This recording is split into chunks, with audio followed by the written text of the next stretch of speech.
Good morning, everyone, and welcome to the August meeting of the Architectural Review Committee of Philadelphia's Historical Commission.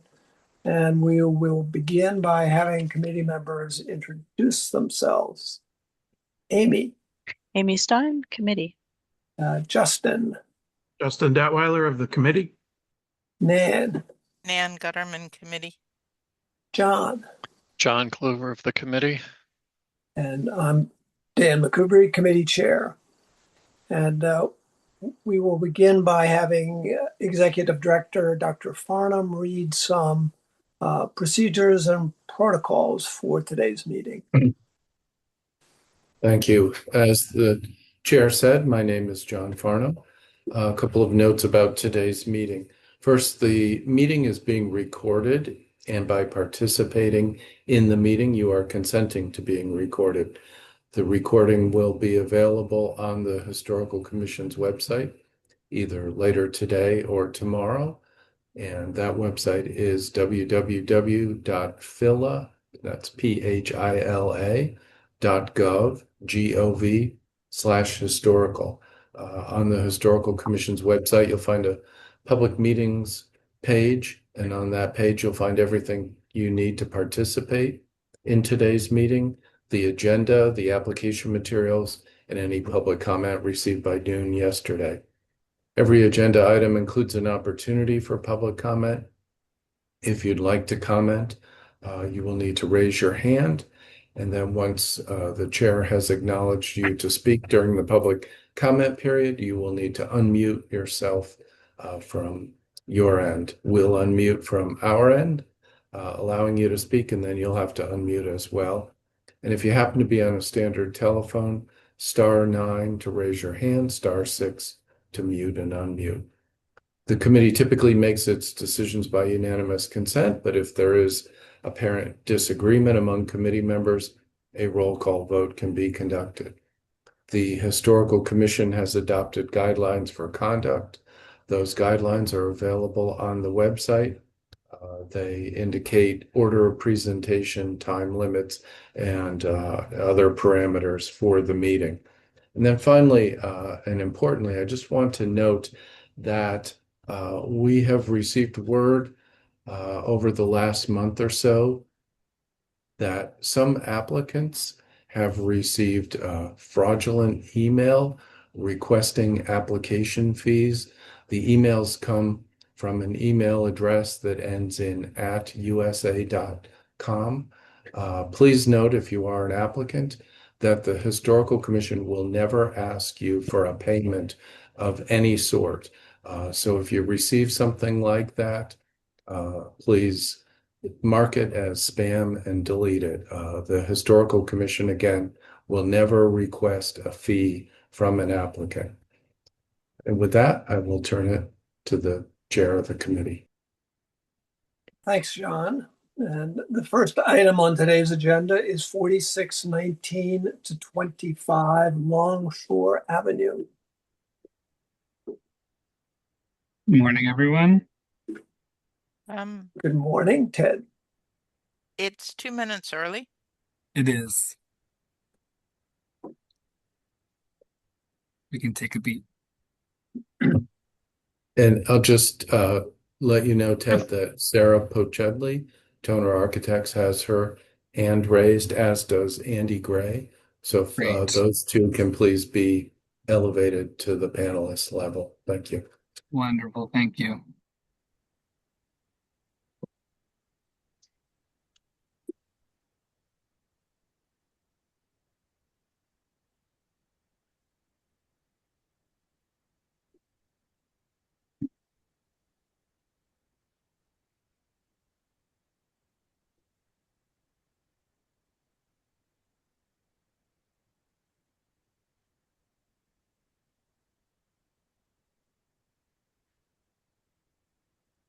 Thank you for the note on the invoice, by the way. That actually got sent to me yesterday. So Wow. I appreciate the note. I've John, not can heard that of be that. posted on the Historical Commission's website? We also received an email warning us of them, I believe it was last week from Kim. So we had an eye out for it and followed the instructions. All right, it's 9:05, so Great. let's begin. I'll read a brief overview. This application proposes erecting an elevator tower at the rear of the building at 4619 to 25 Longshore Avenue, the former Ciccone Club. The tower would engage the rear wall of the building through a small connector and communicate with the parking lot through a vestibule. New openings would be created at 4 levels of the rear of the building, and the rear dormer would be extended to meet the tower. The Historical Commission recently completed a conceptual review of this project. During that review, discussion by the Architectural Committee and the Historical Commission focused on the impact to historic window openings and to the cornice. During those reviews, the applicants were encouraged to explore the feasibility of a connector, which would reduce the width of the point of connection with the rear wall. Some commissioners expressed concern about the impact to the rear cornice as well, but acknowledged that elevator access to the top floor may be necessary to make the redevelopment of the property financially viable. The current proposal responds to the previous feedback by including a connector to avoid interfering with any of the historic window openings besides the rear dormer. The staff recommendation is approval with the staff to review details pursuant to Standard 9. Ted, I have a question. Maybe I missed something. It seems to be that this application is focused just on the elevator, but I was wondering if there is other work that we are intended to review, like cornice restoration, window replacement, etc. The We will be applicants, yeah. Sorry, go ahead, Ted. No, go go for ahead. it. I was just going to say, I believe in our previous conversations, the roof will be worked on. There'll be a new roof, and some windows will be restored. Window openings will be have historically appropriate windows, but no other work is proposed for the cornice. But I'll let the applicants explain further. Ted, you are correct in that currently the owner has no further plans beyond repairing the roof so it does not leak and replacing windows, which we know, which we're proposing to be able to do full shop drawings with the staff to get those approved.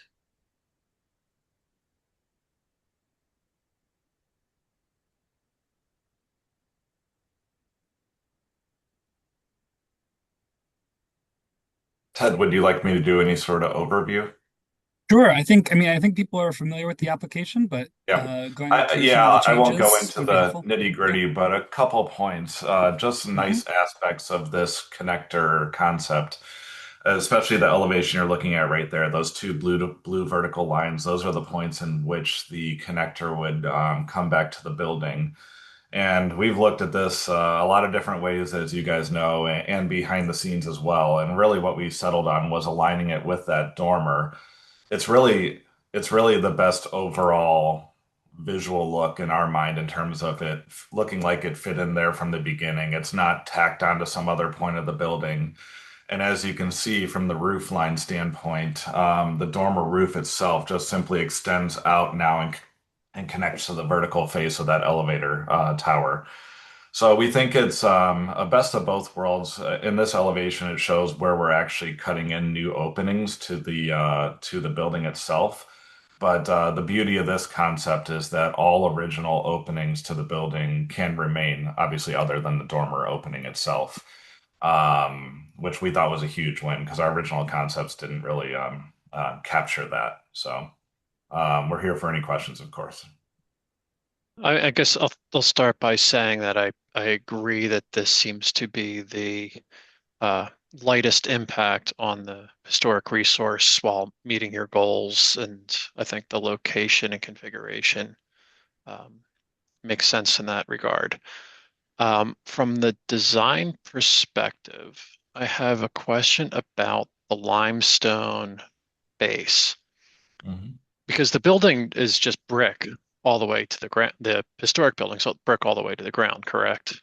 No, what we were trying to do was really match the historical nature of what the Oh, building I see the had. historic there. Yeah, so that has a really large scale stone base on the bottom, and our goal was to match that as close as we can and really keep that look continuing around the building Right. to the But elevator. that base doesn't continue on the facade where this elevator is going. No, it wraps around the building, I think around the corner a little bit, and then stops. Hmm. Right. So I mean, I think that gets back to my point is that this is something on the back of a building and you don't have limestone back there. So you're going to have, like, you're, for lack of a term, you're kind of elevating this elevator to a higher level than the facade to which it's attaching. So my suggestion would be to simplify it and just bring the brick down so that it meshes better with the facade to which it's attaching. How would you feel about, where the top of the limestone is having like a one brick projection at that sill level? Yeah, I mean, I Just a think little some more kind of like articulation. little like water table treatment or something like that could be appropriate. But I think that the limestone is kicking it up a notch, especially with the way you have it going up into the shed roof area. So now you're bringing limestone to a location where, or a plane that it doesn't exist anywhere on the building. So I think simplifying it by bringing the brick down would be the appropriate approach. And then would your recommendation also be to remove the limestone band at the cornice level? I I mean that one's an interesting one because you're tying it to the visually to the cornice and all that, and I don't know what the original cornice material is because it's covered by lovely siding right now. Yeah. But you could put in a decorative band of just soldier coursing Mhm. Exactly. out Do of something brick or and not introduce stone at that elevation, which might be more in keeping to some of the decorative brick on the building. I would agree. And and you could project it a little bit if you wanted, Right. but I think keeping it all within brick is appropriate to this addition's location and function. On it And- could be slightly two tones of brick too. I mean, Yeah. just, it can still have some definition if you want to call that out. But I think that projecting band of cap that you have is too beefy and bulky for this little box. Following on this conversation, I also think the joiner, which currently is fiber cement, should be masonry, so should be brick. In other words, the narrow neck that connects the elevator tower to the existing building should be brick. Maybe it can flip to a lighter material up above the cornice, but it seems like to put a wood surface between two areas of brick doesn't feel like the right solution. That's, for the long term durability of an addition like this. But you're mainly concerned though with the aesthetics. You want to see masonry to masonry for those connections. Yes. Okay.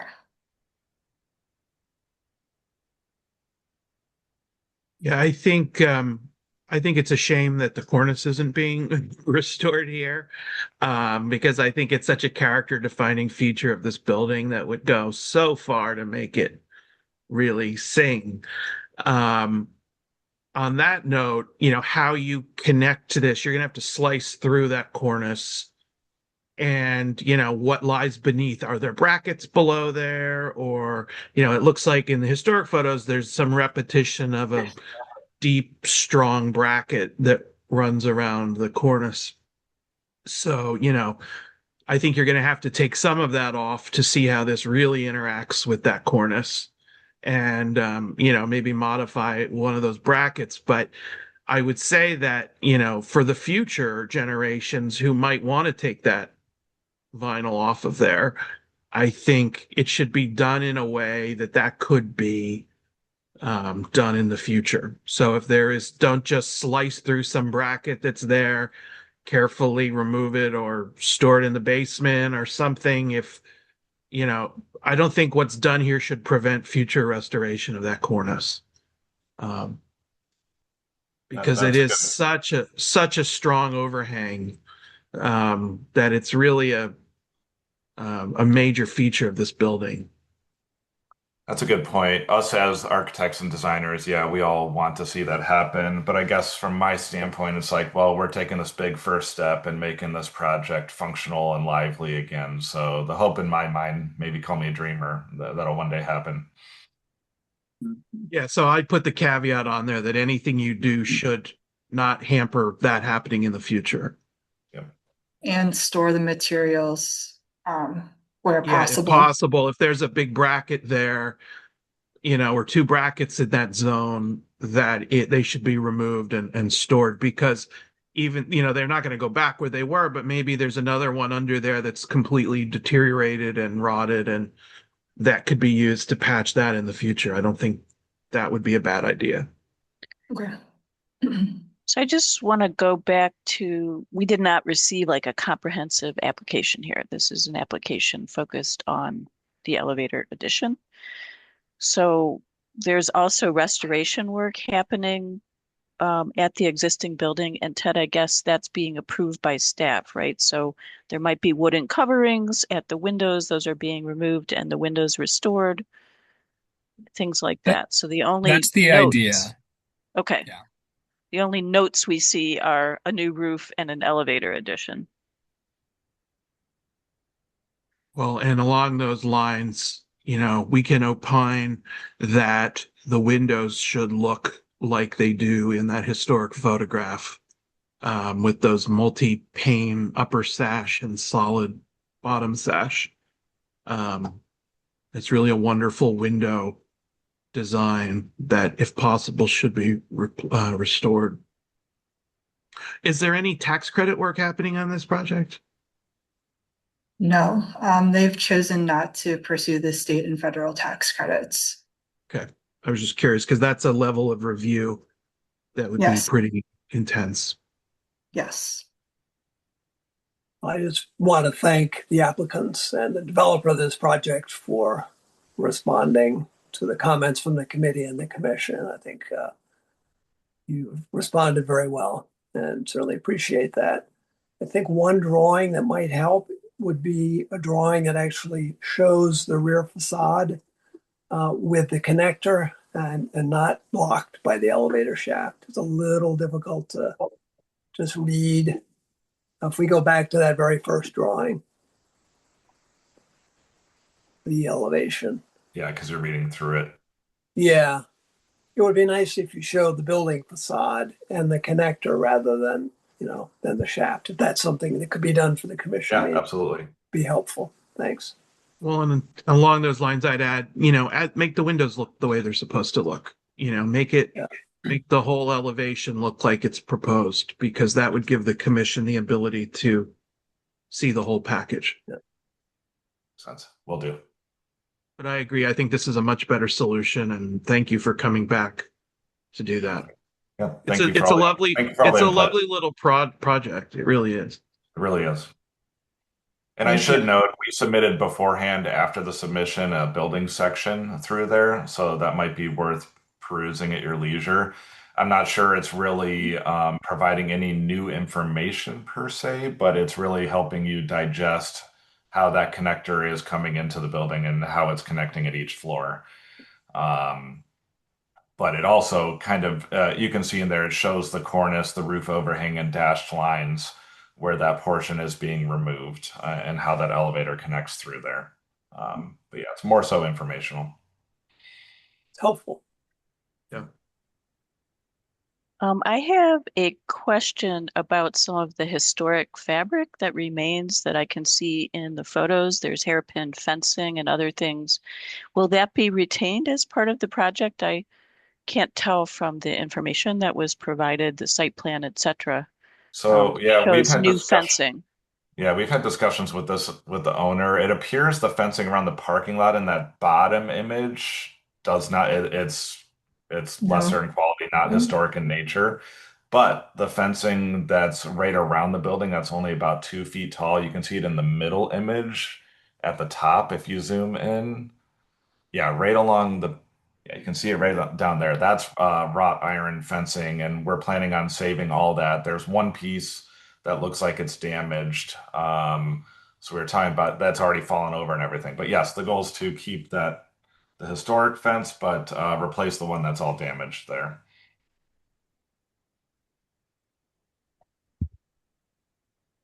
All right. Any other comments from committee members? Is there public comment? No hands are raised. Then let's have a motion. I'll make a motion of approval with the following modifications: that the areas shown as limestone be changed to brick, that the brick can have some degree of articulation, or we suggest that the brick have some degree of articulation to it, that where siding is shown, that be switched to brick as well, with the exception that the area above the cornice line, basically where it connects to the existing dormer, can be in a siding type material. Pardon me. And that the section of the cornice and brackets that is removed to make this connection be saved for potential reuse for the full restoration or other purposes in the future. May I add that all historic fencing be retained as part of the project? Yes. Would you accept that? Thank you. Yes. I'll second. All right, then, unless I hear otherwise, we have unanimous consent. Aye. Aye. All right, well, thank you again. Yep. Thank you, everybody. All right, we have 3 minutes.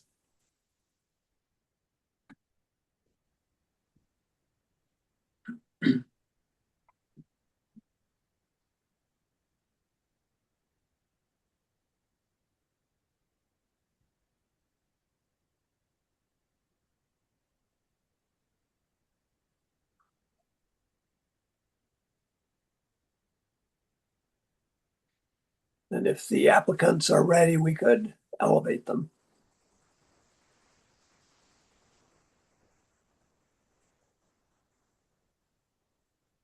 County, can you please elevate the following? Jerry Roller will be presenting from JKRP. And please also elevate Marissa Howard from JKRP and attorney Stephanie Bagania. And if representation of the ownership, Ari Weber is in the meeting, please elevate him as well. Thank you.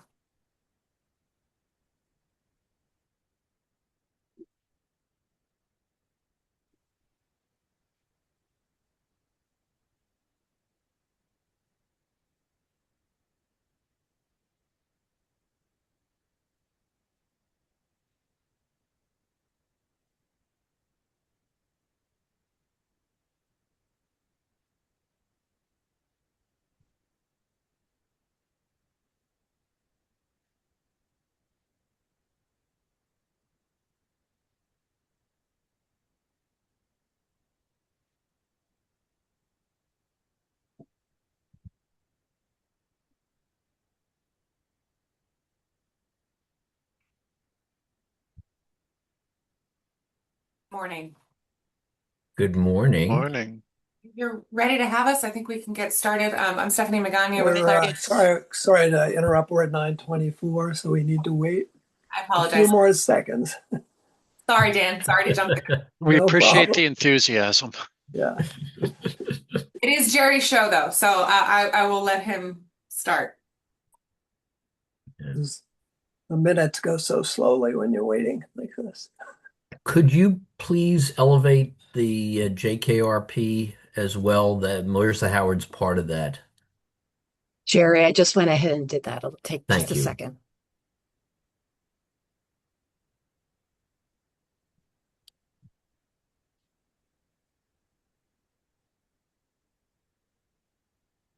All right, 9:25. There we go. Okay, good morning, everybody. This is Allison Maley of the staff, and I'm going to read a brief overview. So the proposed building planned at 1706 to 10 Walnut Street is planned as a 2 stories of retail space with a rooftop mezzanine, deck, and elevator. The primary facade is proposed to have limestone masonry cladding, extensive window glazing, and dark brown aluminum details. The front facade and cornice will align with the adjacent buildings. Based on the application materials, the proposed new construction would be compatible with this block of Walnut Street within the Rittenhouse-Fittler Historic District. I apologize, I missed the first part of my overview. Let me just go back on a moment. Okay, so just a little bit of background. Historically, this lot was 3 individual parcels with 3-story attached buildings. The buildings were contributing resources to the Rittenhouse-Fittler Historic District. In May 2020, the buildings were severely damaged by fire and deemed imminently dangerous by the Department of License and Inspections. The Historical Commission staff approved the complete demolition of the 3 buildings owing to the imminent threat to public safety in December 2020. So we have Jerry Roller of JKRP presenting today. We also have Marissa Howard with us. And for representing as the attorney, we have Stephanie Magana. I apologize if I've mispronounced that. And then we also have one other person, I believe Ari Weber, if he's in the meeting, has joined us as panelists. Thank you. Thank you very much, folks. Happy to present a real building on 1706 to 10 Walnut. We've actually worked with the current client since they purchased it about 3 years ago, in various iterations, and the decision was recently made that a 2-story retail building would be the most economically viable on this site, and they've asked us to put together this design, which we're presenting. This is the site, which is three properties wide. It is currently a beer garden, which is a temporary use. Next slide.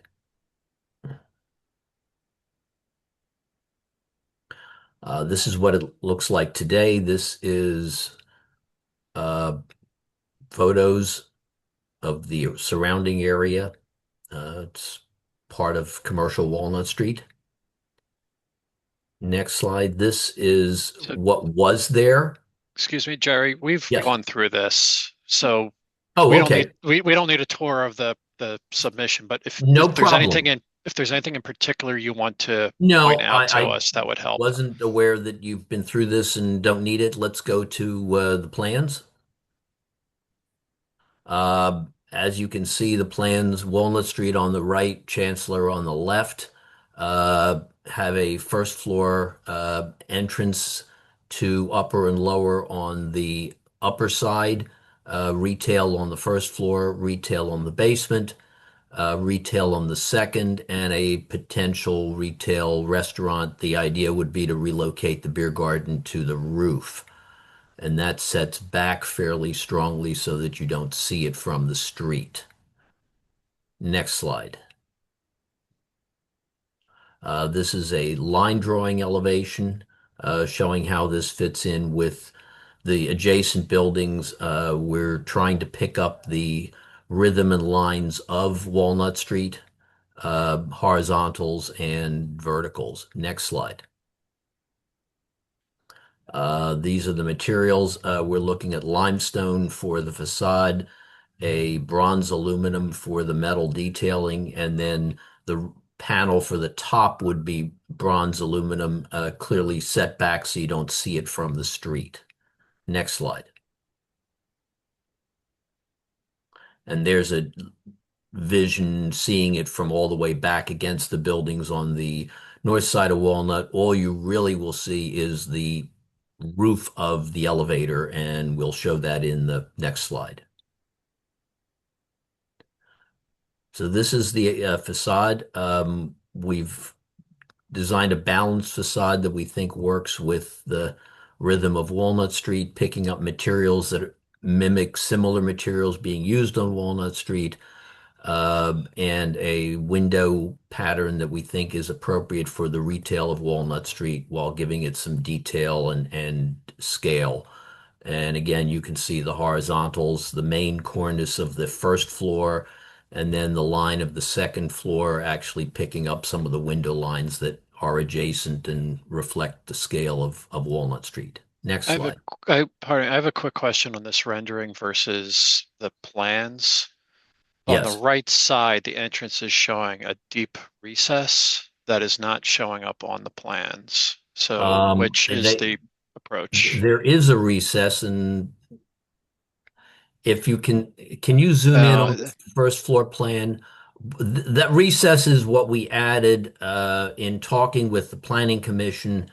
Their sky plane requirements include a maximum length of one plane on Walnut Street of 60 feet, and this is a 67-foot long lot.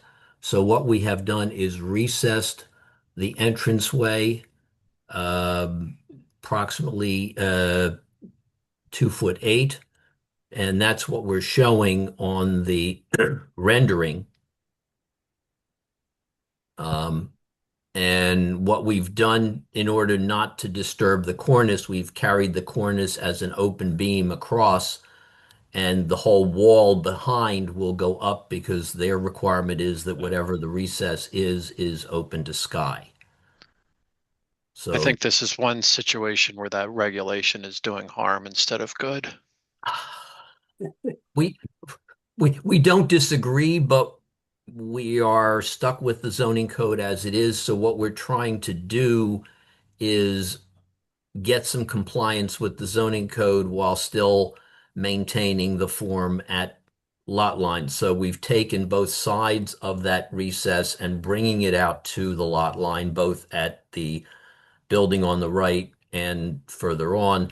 We've put the wall back, but then again, we've flown the cornice across as a open beam so that it complies with the requirements of the zoning code, but still carries the cornice fully. We didn't really want to break the cornice. How deep does that setback have to be to comply?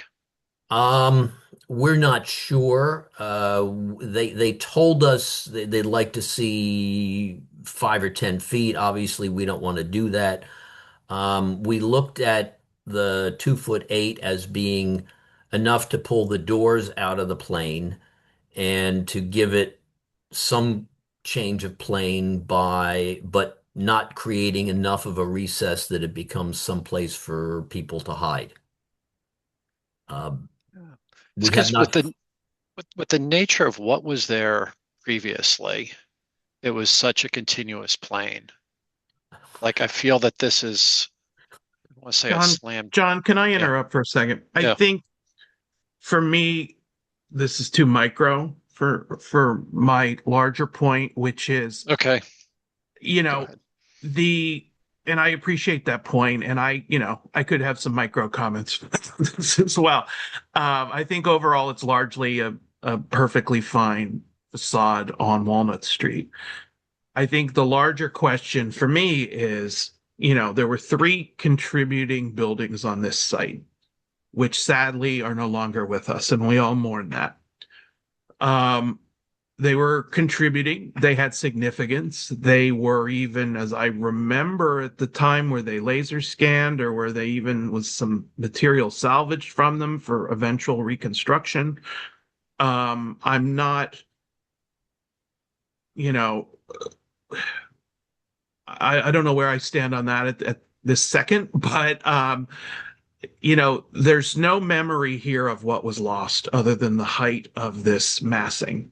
And I think that, in essence, we've got one large building where there were 3 before. And that 3 that were there were part of a rhythm of the street. And that rhythm is now lost. I think, Jerry, I absolutely appreciate and respect what you've done here. I think it's great that it aligns and that there's a lot of attempt here to make it look like much of Walnut Street. But I'm curious for the thoughts of the other committee members about do we just accept that that memory is gone and that we just go with a new building here? Or do we want to bring any part of that rhythm back? If I may, Justin, just for some context here, so Sure. the demolition permits that were issued to take down those three buildings were issued to the prior owner. They had been demolished and the site was vacant when current ownership purchased the property. We do think there was a scan that was done. Jerry had worked with them a little bit, so that's more internal institutional knowledge. But as new owners of the property, the current owners don't have the scan and nothing was salvaged. So whatever their compliance level was at the time, unfortunately, when we purchased the property, we purchased it as a vacant lot. So we're now looking at new construction pursuant to Standard 9 with what was left to us, which was nothing, unfortunately. Yeah, I mean, I think we obviously looked at what was there. We're not really we can't really see trying to recreate what was three different buildings of three different eras with different floor levels and everything else. It's I mean it's a shame that it's lost. I agree with you, but I'm not sure how that works in today's world. I mean, Well, Walnut Street. I think there was a rhythm of this large width being broken down in some way. And I'm not saying that the new building can't be different, but I think that, in essence, there's a whole new hierarchy that's been created which is a very large, wide central window bay with two semi-symmetrical, thin entrance portals. And I think that, I just question whether that could be broken down in more of a tripartite division than the singular mass shown. But again, I'm curious to see what others think. I mean, if you thank you. This is a good slide because we have sort of looked at how this works with what was there. We did create this hierarchy within the window to create something that does give us more of a scale of the facade. And that's why those heavier verticals, they're not just window mullions, they're wider, they're about a foot wide, and they do help create that division. We're also dealing with today's commercial requirements, which really wants glass. One of the attractions of this property is that it is a rare 50-foot wide retail space. And there we believe there are tenants who would be interested in this width and the glass that goes with it. So we had looked at a variety of schemes early on, including more masonry, and really felt that it hurt the viability of the building as a really large retail space. But we do have these pieces in there that we think reflect some of the rhythm, and I don't think I appreciate that, Jerry, and I appreciate how you're doing that. I just, personally wonder if it's strong enough. I think that, my question at the moment is, okay, you've got the entrance there on the left. You also have a pair of doors in the middle. Is that a second entrance, or is that? We don't know what the retail break is. We're told that it's likely to be two stores. Well, that was what I was wondering. Is it two stores? Is it one store? We don't have a lease yet. I see. So and knowing retail, you need flexibility. Those doors might move before it came in construction documents. We're providing for two entrances plus the building because we believe there may be two stores where they would obviously divide on one of those verticals, and we've provided that option. But until we get a lease, it's speculative. Well, I'm wondering, my gut is wondering, do we take that masonry vertical between what is labeled as entrance and retail on the left there? Does that move to the third division, the 1/3 division? And do you take another masonry and divide it at the second, third division? And does that bronze infill fall into 3 versus, A, B, A? It wouldn't be ABA, it would end up being AAA. And yes. we kind of wanted the ABA that we show primarily because we do think that it is fairly likely that this will be a single tenant. It may be a single tenant for both floors. We're being told that there are some retailers in the market that would like the whole building as that scale store. And we wanted to look like that rather than looking like it was spanning two stores. I mean, we're looking at this as a building, and I mean there are buildings Yeah, I understand. the buildings across Walnut Street which do a very similar thing in terms of where there were new buildings. They tend to be wider and tend to take that whole, it's an opportunity for retail to get bigger than that 22-foot, 23-foot width that is pretty typical. So we're trying to create a building that works for the retail of Walnut Street. We think that helps, the street in general to have, more retail opportunities. We looked at some of these options and decided we really thought this was the right way to treat that full opening, while understanding what was there. Yeah. Justin, just to answer your question, I think that this is a highly appropriate insertion on this section of Walnut Street. I really appreciate the attention to detail, the amount of masonry, the massing, the scale seems right. There's a sense of the tripartite construction, even though the center bay is wider. I feel like this fits very much in this historic district. And my only request is that a cornice be added to this building, because I think having that shadow line at that 2-story height is actually pretty critical to the street. And this is just going straight up. So I think adding some sort of a cornice, substantial cornice that gives it that shadow line would actually help make this block more continuous. Thanks, Amy. I agree with the cornice comment. I don't know if others should weigh in, but I just feel like the right amount of attention has been placed on this. I feel like it fits in. It's got limestone. It's got all of the elements to make this a rich part of the Rittenhouse and Walnut Street historic core. So I'm very pleased with it overall. And Justin, to your point about this approach versus a more robust recognition of what was there. I was going back and forth on that myself. Yeah. And I think that ultimately, like if an applicant had come forward with something that kind of was more in that direction, I'd be behind it.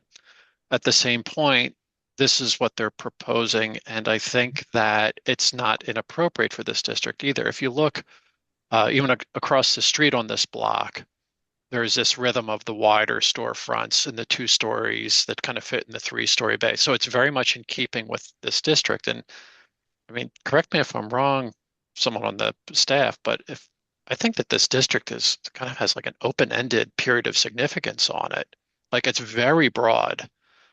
So I think this design is in keeping with the way that the designation for this district is written as well. This wouldn't work in a lot of the other districts we have in the city, but I think in this particular one, it's robust enough that it can take it. Would I want to see this replace all the other buildings that are there? No, but I think in this case it can handle it. Thanks, Paul. John, I appreciate that. Yeah. It's interesting because what was there were really house scale buildings that had been altered at the ground level to become commercial. And I think, this in some ways is, that did give you the tripartite division, but it was a kind of an evolution. And I think this is a logical evolution beyond that, given today's retail world. I do agree about a stronger cap or cornice. I'm concerned about one thing, Jerry, that you said was that since there is no tenant, that what we're seeing could change. And I guess that has to do with the storefront and to what degree what we approve today would be constructed, or could someone come and say, no, they want X, Y, or Z? No, what will change is perhaps the door locations. And we're showing the door on the middle left. It could move to the middle right. It could move up and, to any one of those panels on the ground floor, depending on leasing. Everything else has to stay. One of the advantages of being in a historic district is that we can tell any tenant this is historic and we've got historic approval and this is what it is. So that's what would change. Obviously, the signage will change. Oh, and understood. Yeah, but we're not expecting anything else other than the door location. Okay.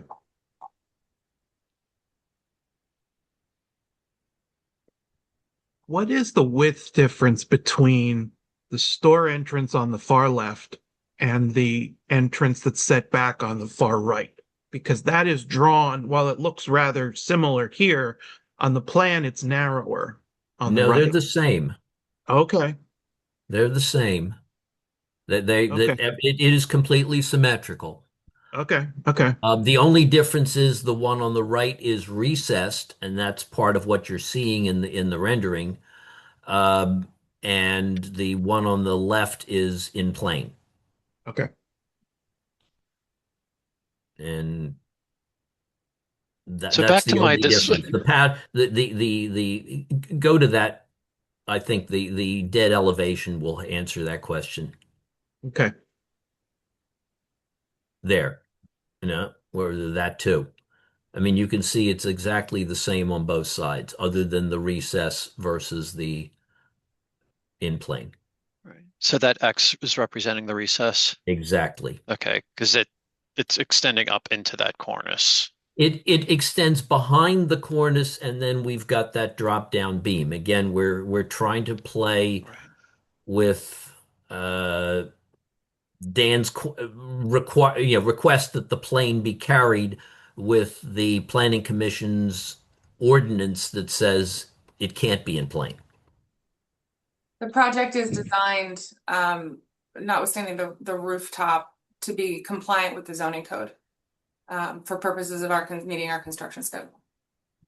So we have to balance the code requirement. Otherwise, I think if there's opportunity down the line to make that change and improve it, then I think we'll take that.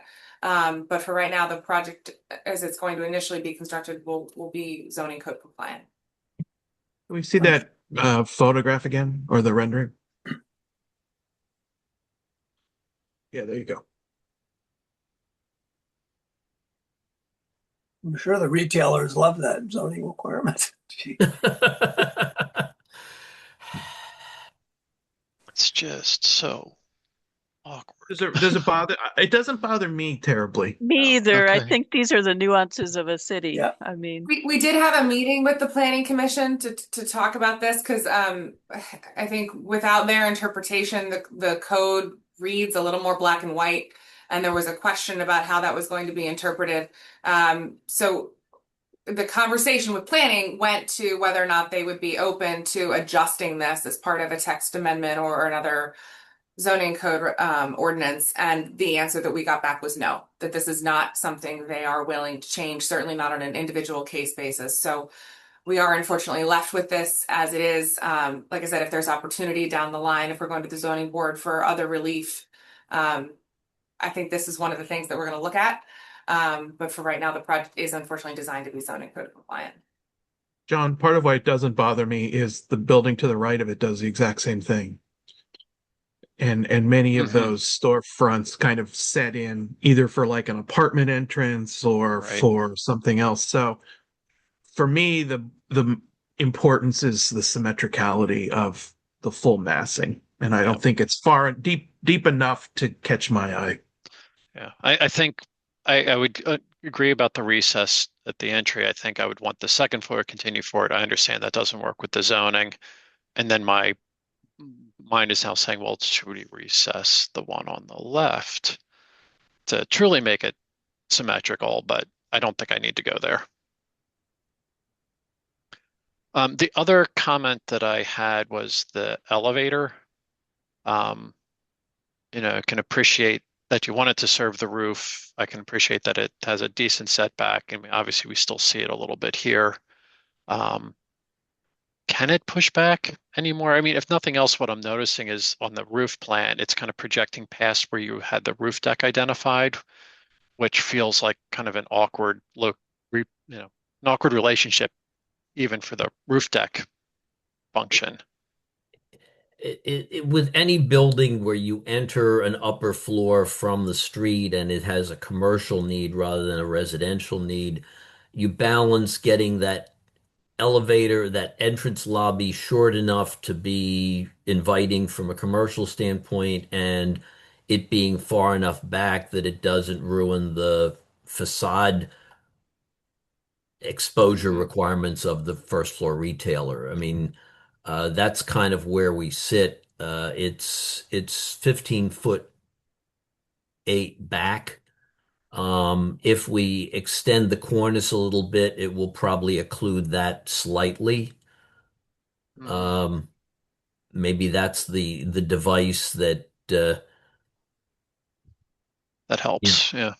I mean, this is a is a dead rendering. Personally, I don't think you're going to actually look up and see anything. You're going to see the front cornice, and in general observation, it will look like it's a two-story building. The original buildings also had dormers that were visible and projected up above the cornice. So I think between the cornice and the fact that, you're never looking at it straight on, it's sort of okay. And there are two adjoining cornices. One looks a little higher than the other, but somehow getting these to marry up in a good way. I mean, what this image really shows you why it wants a cornice. And there's a million examples of one building meeting another where you make some sort of end block or something. So they transition, but I don't think it would hurt to reinforce that line, even though you might technically be following it now. I think that projection is a nice cap. I don't object to taking that bronze cornice that's shown and pulling it forward to give it a little bit of more shadow. I think that would be fine. Great. All right. Do we have other comments from committee members? Is there public comment? Yes, two hands are raised. First, Paul Stanky, and then David Trout. Good morning, committee members and guests. This is Paul Stanky of the Preservation Alliance for Greater Philadelphia. Just a few comments after this very interesting and informative discussion. First of all, tragic loss. These three properties, I remember watching them burn on live television back in the year 2020. And fortunately, there were no human casualties, but the loss of these buildings in the Rittenhouse-Fittler Historic District was very sad. The committee's input on this proposed design is very well taken. I would say that what we're looking at is a restrained and well-mannered building that fits in well with the surrounding Rittenhouse-Fittler Historic District. Limestone and bronze aluminum are quality materials, especially the limestone. I would agree with Committee Member Stein about adding a cornice. In fact, if you look to the right at the building now housing Sattva, that one has a cornice, and that building was infill constructed in the early 90s after a December 1989 fire destroyed the townhouse commercial building housing Encore Books that stood on that site. And that design we're looking at there does include a cornice. I think it's a great idea to add one here. What this building does, it restores the height and scale of what was lost, which is much to be desired. I want to compliment the current owner of the property for going forward with the design to infill this site and re-knit the fabric of Walnut Street that was rended by the fire. I also want to compliment them for having the beer garden in the meantime to activate what otherwise could have been a vacant lot for the past 6 years. The design does a good job breaking down the facade into visually distinct parts that fit well with the surrounding streetscape, which is a variegated architectural character of the Walnut Street streetscape. In answer to committee member who said it, Kluver's question, I believe the period of significance for RitFit ends in 1950 or 1951. It's one of those two. Finally, the last comment I would add is really a question. The commission's decision on this property 5 years ago, after the buildings were demolished, was that a laser scan be done and that materials were to be salvaged for eventual reconstruction on the site. So the commission is going to have to address that in some way. I don't know how they're going to do it. We've already heard Ms. Magana say that they don't have any of the salvage materials. The current owner does not. So the commission, they did say that. That is in the minutes. That's going to have to be addressed. But absent that, this is a decent attempt to re-knit the fabric of Walnut Street in a way that complements and does not distract from the streetscape of the surrounding Rittenhouse-Fittler Historic District. Thank you for allowing me to speak. Next is David Traub. Good morning, David Traub, representing Save Our Sites. I want to say first that I have a very personal relationship to this site because my architectural firm was for more than 30 years located at 1704 Walnut on the third floor where you see the French windows, French balconies. In fact, my desk was in the one to the west, adjacent to what will be the new construction. Certainly agree with everything that Paul Starkey said. I'll say further that Save Our Sites is very pleased that a high-rise building will not be here, but rather a low-scale retail building offering retail. I applaud the fact that a two-story building has been raised high enough to match the three-story buildings that march to the west toward Rittenhouse Square. There was a tremendous loss here. One of the three buildings that was demolished was the Jacques Ferber Furs store, was a furnace building. Somehow this new elevation echoes that. That's very pleasing to see. So in all, Save Our Sites applauds what's been done here. I do have one personal architectural comment for what it's worth. Personally, I feel that the narrow vertical strips to either side of what I will call the four columns, I would prefer that they not rise into what I will call the entablature, which stretches from east to west across the length of the building.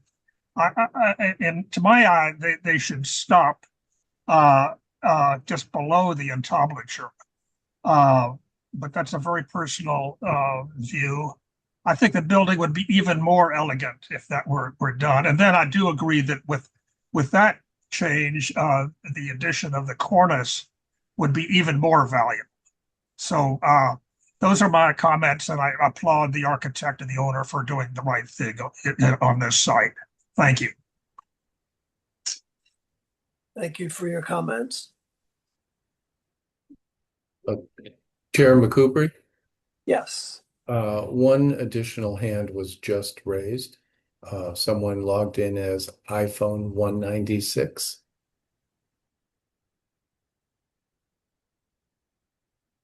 Are you with us, Yeah, 196? hi, I'm with you. My name is Ari Weber. I'm actually the owner. So I want to take a minute and thank everybody for the time and the committee, and Paul and everybody else for the beautiful and amazing inspiration and the words. I think Paul and I spoke 3-4 years ago when I bought the site. It was a vacant land, and I gotta say that Paul called me. He's like, Ari, could we do something in here because it's a eyesore to. Do you guys hear me? Yes. We can hear you, yes. He's like, I think Paul said it's an eyesore or something to like the main block of Rittenhouse, and I think immediately I went ahead and I called Avram to do something here at the site. And since then, we've been trying to focus on with Jerry Roller, JKRP. I've been working with him for about 3.5 years of the market condition to see what we can do with this current market to fill up the space that it closes up the space that was there. Like you said, the fire was there. It was something that was a hard time in filling. I think for the past couple of years, Jerry and I would speak very frequent, and we came up with this design, with this concept. And from the brokers that we spoke to, and from all the retail, this is really what they wanted to see. We have potential of very, very nice luxury high-end retails that some of them that actually want to come back to Rittenhouse. It's undisclosed right now. So this is something that we showed them. They were interested in taking a nice big space and coming back. So we really felt that this would be great for Rittenhouse Square. And I really want to thank for everybody. I've been watching all the comments, a lot of support. I think a lot of people are expecting that big tower. But I think at this time, like this, what people say it looks perfect and it'll be great for Philly. So I want to thank everybody in Philadelphia for really being so supportive and positive on the site. Thank you, Ari. Thank you. Yeah, well, thank you for that, and we certainly appreciate your approach to the site. I just have one question for John Farnham. Just does the commission have, just for archival purposes, the laser scan? I don't believe that a laser scan was ever done, and the requirement was simply, and it was a requirement placed by the staff. This has never been to the historical commission, so there's no minute documenting a commission decision. It was placed by the staff to give the historical commission, make sure that information wasn't lost in case the commission decided at some point in the future to require a reconstruction. But I don't believe a laser scan was done, but I do believe documentation of the facades was collected. And do you have that in your archive? And if not, it would be great if somehow that could be preserved just for future research purposes. Yes, we will make sure that I believe that we do have a copy, but we'll make sure that we do and store it in an appropriate way and place. Thanks. I am happy to make a motion. I think it was important to talk through some of the past of this site and that history, but I do agree with everyone else that this is a very thoughtful and well-considered infill for this streetscape, and that it's highly appropriate for this district. So I will make a motion of approval with the staff to review details pursuant to Standard 9. as long as a bronze cornice is added to continue that streetscape cornice line. And I would say bronze would be ideal given that adjacent cornices are metal as well. Justin, I'll second, but I'd like to that bronze to be a little less strong, like maybe a suggestion as opposed to a requirement, because with a limestone facade like that, I mean, a limestone cornice would also be equally appropriate, even though the neighbors are bronze on either side. It's its own building. Okay, fair enough. I'll allow some vagueness in that, but Suggestion. I personally like right. It's a suggestion. I like the bronze, but I will defer to that commission. I'd also like to add we'll call it a non-binding comment, but there was a mention that we're not pursuing variances now regarding the setback requirement or the maximum storefront length, but they might in the future, and I would like to encourage that if possible. It's not going to change my comment on the approval, but I do think it would be better if that entry were at the street. Noted. Thank you. I will accept that as a suggestion. Thank you. All right, then, unless I hear otherwise, we have unanimous consent. Aye. Aye. Aye. All right, well, thank you. Thank you very much. For your time. Thank you all. And good luck to the staff trying to write up that recommendation or motion. All right. Zoom notes All right, helps. next item is 2201 Panama Street. Dan Krasnoff with the staff, or Shahar Krasnoff, I should say. Can we elevate David Sidati, the architect, and Alexandra Blumenthal, the owner, to panelist? I will read a brief overview. This in-concept application proposes to construct a fourth-floor addition with a mansard roof and deck on a row house at 2201 Panama Street, built in 1963 and classified as non-contributing in the Rittenhouse-Fiddler Historic District. The Historical Commission approved fourth-floor additions and roof decks at 2211 to 13 Panama Street in 2025, in 2225 Panama Street in 2019, and 2227 Panama Street in 2021. This application is for a corner property. The other houses were mid-block. The roof skyline is the standard typically invoked when reviewing rooftop additions and decks. It requires that the addition is inconspicuous from the public right-of-way to ensure that the addition does not adversely impact the public's perception of the historic building. However, in this case, the building is non-contributing, so the public's perception of it does not merit protection, so the inconspicuous standard does not apply. In this case, the preservation question is whether the proposed addition and deck have an adverse impact on the district more broadly. Additions and roof decks can be visible on non-historic buildings and new construction without adversely affecting the surrounds. The question in this case is whether the addition and deck will adversely impact the historic district, not the building. The proposed addition and roof deck will visually impact the 2200 block of Panama Street and the 300 block of South 22nd Street. Both blocks are composed of contributing buildings. The building at 2201 Panama Street is more squat than the surrounding residential contributing properties. A rooftop addition at 2201 Panama Street will not add enough height to the building to impose upon the surrounding taller historic buildings. This project can be executed without negatively impacting the surrounding historic district buildings, provided the height and massing of the rooftop addition and the placement of the roof deck is adjusted to limit the visual impact on adjacent and nearby contributing properties.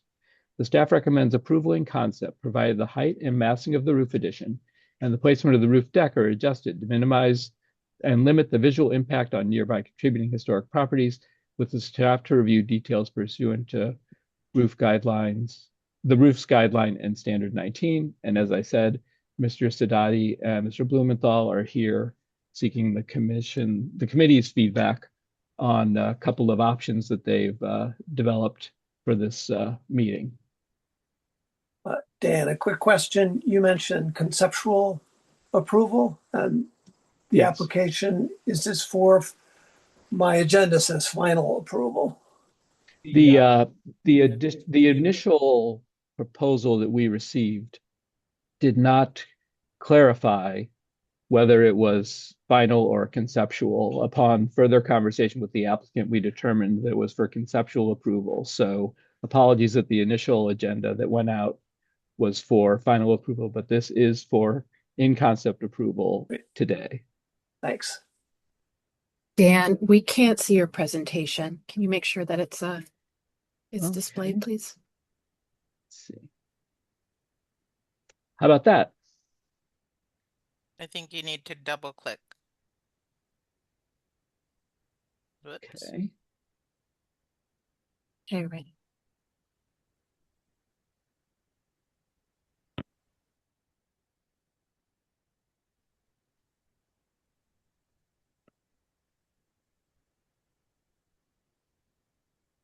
How about that? There we go. Okay. Apologies for that. Usually I ask at the beginning, and of course, the one day I don't, it's not there.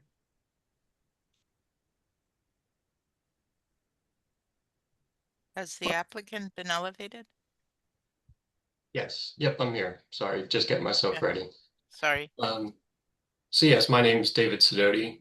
I've been working with Alex and Amy at 2201. We're still, as Dan mentioned, very much in kind of conceptual pre-design kind of stages. But we wanted to get in front of you all just to get early comments so we can help guide our design moving forward.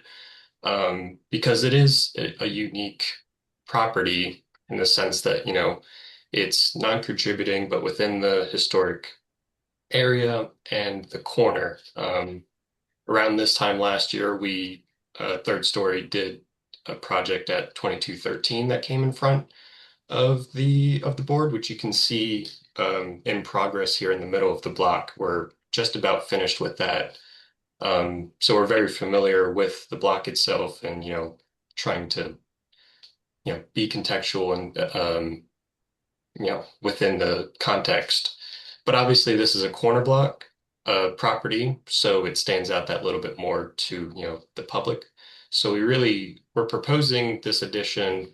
We have two kind of options that we're thinking about. The big obvious difference that is shown is whether or not we keep the existing third floor mansard, or remove it to what we think create a more kind of contextual along 22nd Street, especially with the building adjacent on the rear on the corner of Clymer and 22nd, which has a similar 3 stories with a mansard 4th floor. Speaking with the owners, Alex and Amy, we prefer a darker tinted material for the exterior. That's similar to what we proposed on 2213, which got approval. Whether or not it remains as this metal standing seam, which is also what we used at 2213, I think there's room for discussion there. So yeah, realistically, we want to get as much feedback and just kind of guidance as we continue to move forward. So we're all ears and happy to receive any comments you all have. Do you have any response to the staff recommendations regarding the massing of this addition and the size of roof deck?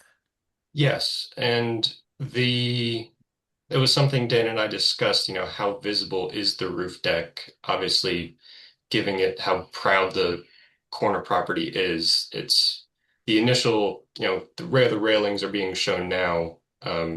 There's room for improvement in the sense that it's still visible, but this is just per zoning, the setbacks per the property lines. So we are open, and we try to hide our roof decks as much as possible, and especially in this condition, wanting to be contextual. We are open to that suggestion moving forward. I mean, when I look at this application, I believe the top of the building is just too top heavy. That the 4th floor is too tall and the deck is too large, and it overwhelms. Even if it's a non-historic building, it still overwhelms that existing structure. So what is the floor to ceiling height in the mansard section? According to the drawings, Dan, it's like 11 feet. Yeah.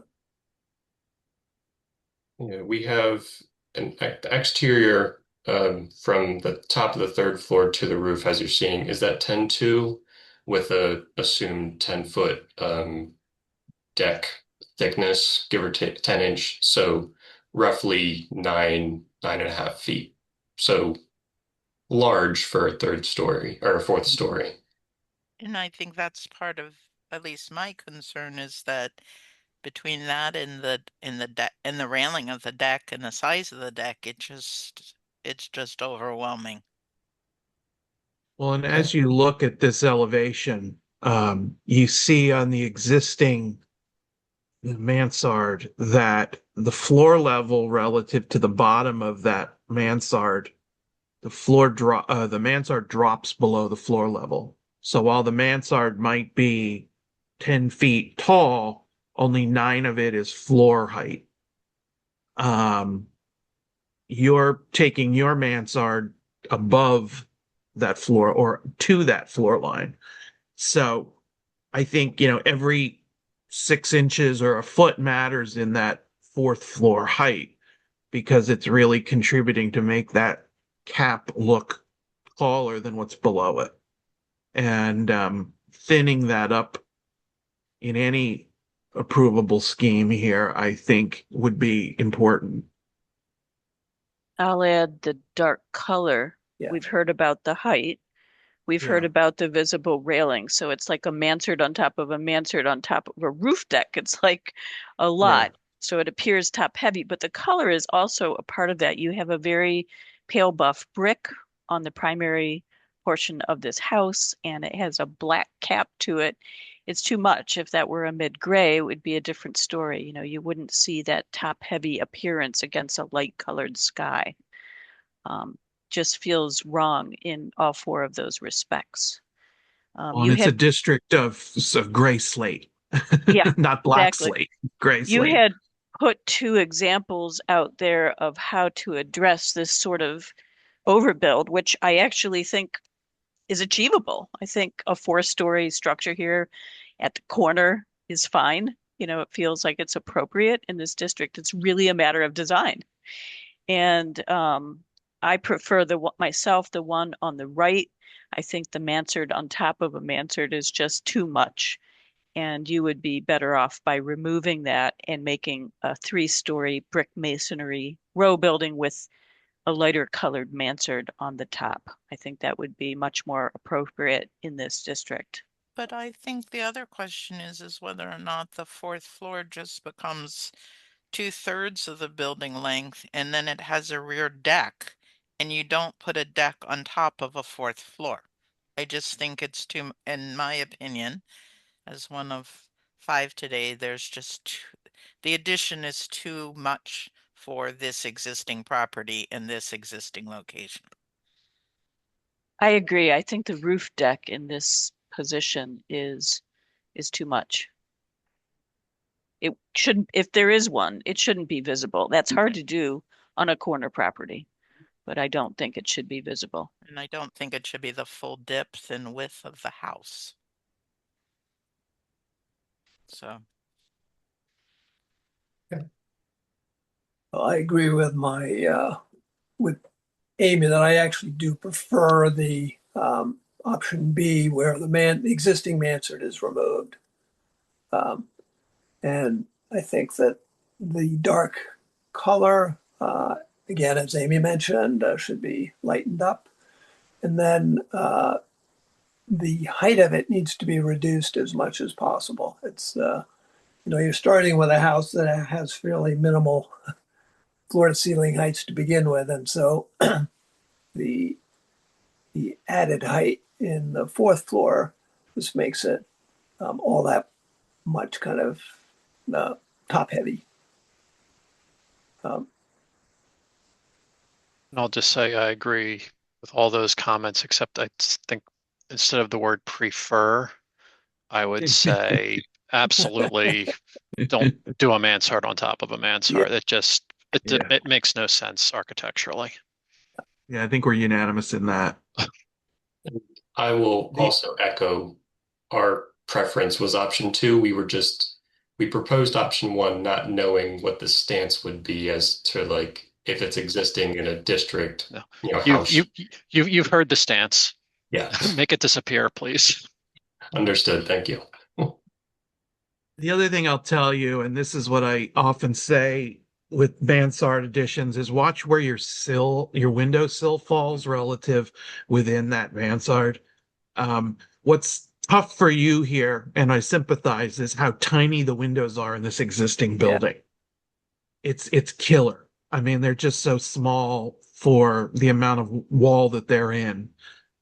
But when you take that size and put it in a mansard and then put it up as high as you've got it, it just looks like it's floating in roofing. And I think paying attention to where that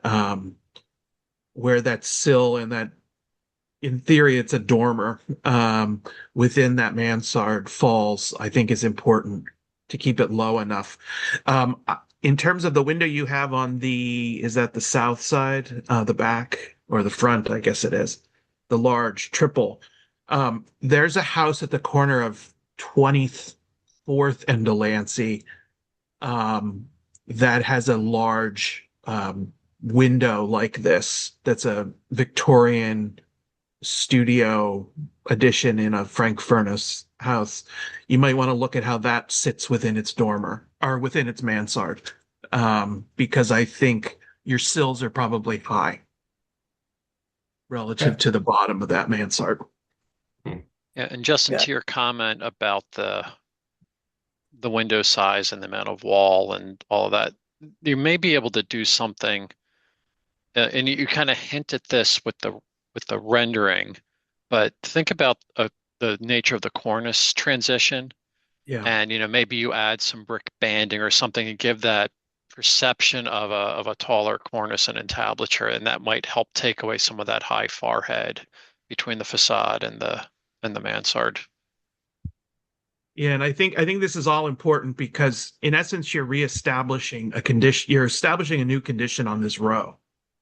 And I think if it's detailed correctly, it'll provide guidance to others in the future who inevitably want to do the same thing. And I'll even take another step with this. If you wanted to explore an option that does a in plane fourth story instead of a mansard, I'm not sure that it will work or not, but I'd be willing to entertain that in a future review. Okay. Yeah. Part of why that photo in the lower left corner, though, does show how there's a mansard that you're seeing beyond on the red brick building. That's true. Exactly. Yeah. You took the words out of my mouth, Dan. And the bottom right, too, you see it. And how it has a shadow line and how that relationship connects. I mean, there's your precedent. So to be tweaked. Thank you for bringing this in front of us as a concept review, because I think, this has been some valuable feedback. Absolutely. Yeah, and we appreciate all the feedback and think this conversation was exactly what we were looking for, just to help guide the design moving forward. Thank you. Thank you. All right. Do we have other comments from committee members? Is there public comment? One hand is raised. David Traub.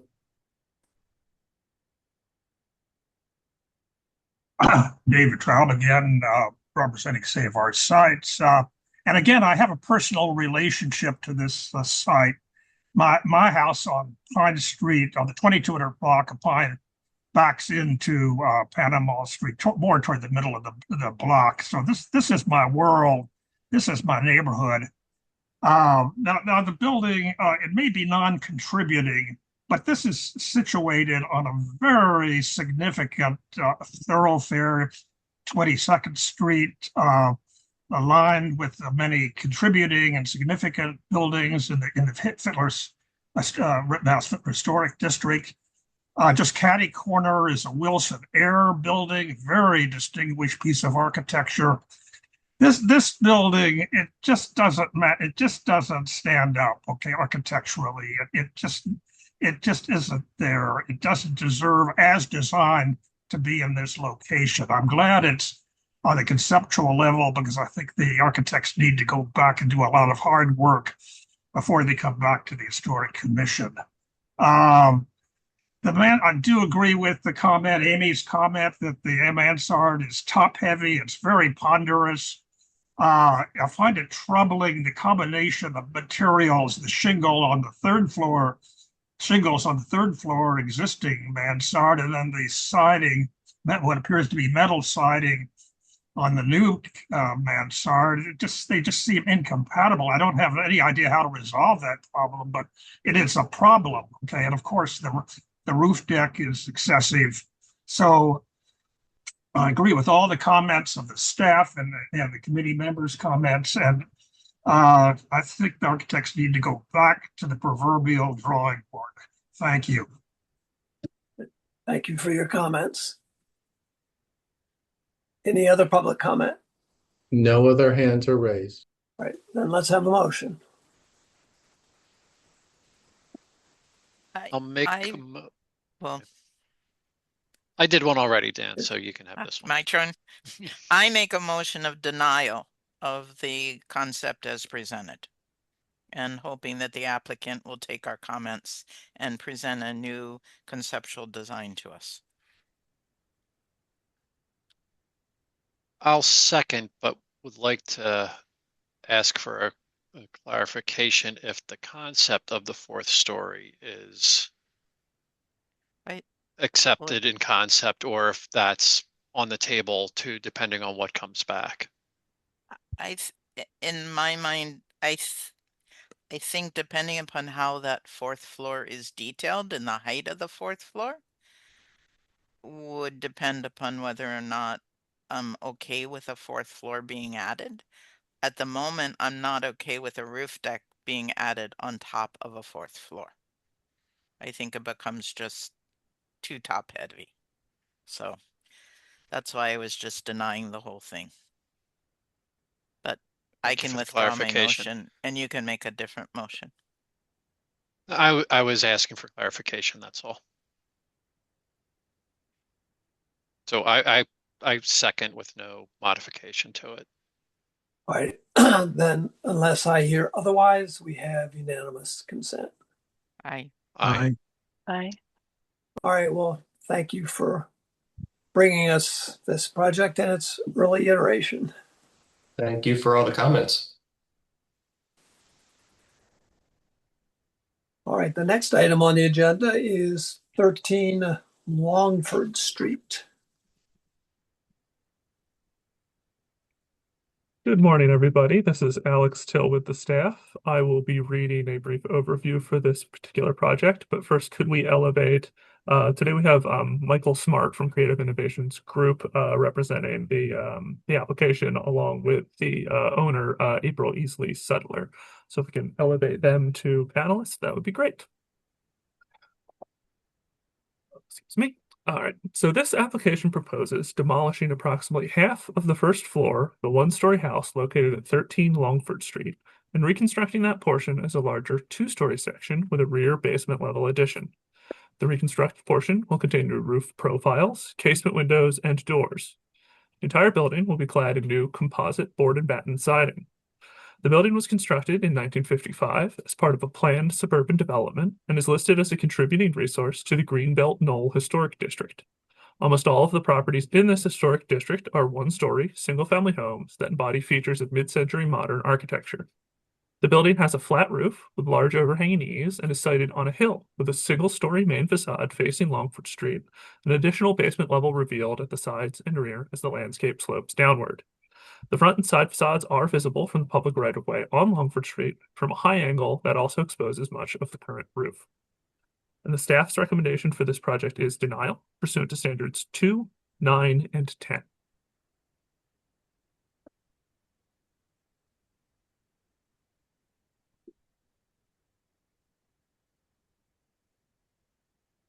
So is the applicant with us? Looks like they're both raised to, or Michael Smart has been raised to a panelist, Right. so I believe he can speak. Oh, Good morning, all.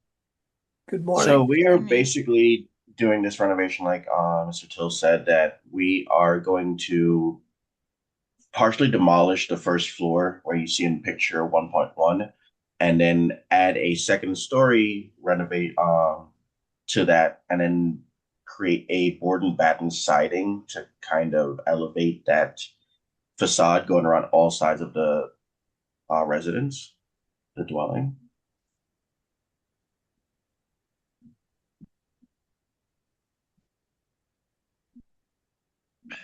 So, Alex, could you take a moment to talk about this district and its significance? I know that it's not your typical district in terms of the architectural versus, I guess, more of the cultural context of it. Well, I would say actually this district, from reviewing it, this district was first of all designated in 2006, so it has been around for about 20 years. I know John Farnham also was involved at the time that it was being written, so maybe he can fill in some gaps if I get something wrong. But it was designated both under architectural criteria and cultural criteria. So both for mid-century modern design, I believe Louis Kahn was a consultant as part of the design process for these buildings, but also for a number of the early residents. I don't recall a lot of names directly off the top of my head, but I also know or understand this was specifically designed as a very early, intentionally desegregated, integrated neighborhood as well, and so that's a big part of the cultural significance along with the buildings there. And I will say, for a little bit of background, that the application includes kind of reference to the neighboring property at 12 Longford Street, which is a two-story building that was it replaced the original mid-century building that was there. That was unfortunately lost in a fire, and the committee and commission did review and approve this replacement in 2019. And this particular house was designed by Montgomery and Bishop, who, just according to my.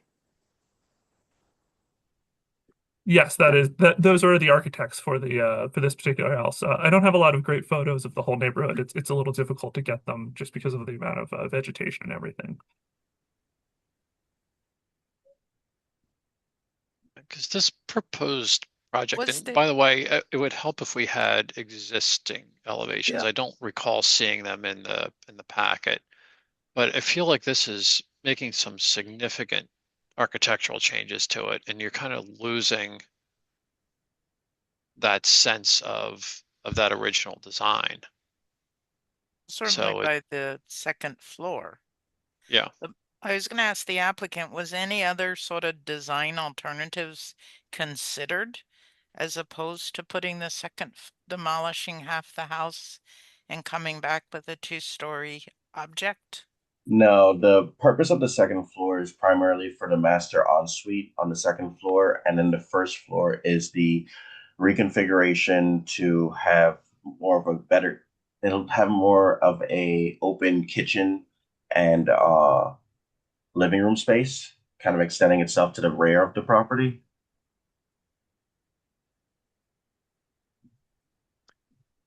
Because it's not an easy building to really add on to. Right. But it seems that that the proposal has essentially eliminated the front facade, which is, although is the most significant, and has recited and basically the entire building, and that there may be a way to add, but if it's pushed to the rear of the site and preserves more of the original structure. So it's an interesting. Oh, sorry. I was gonna say it's an interesting kind of a lot line, like line of sight, because which I should have actually shown a little better here. But if you're standing from the top here on Longford Street, and if you look straight on from the top of Longford Street, all you see is the rooftop, correct? So by adding that second floor, it feels like it gives you a better sight line looking onto the house to give a better front facade. That was kind of the thought bait process there. Yeah. And it's kind of interesting. The question is whether is your use of the term better, because that's not in keeping with this district. Right. But also aligns with the house very much the rear right side of it, where But that that's the sight new line. building, Mm-hmm. right? Correct.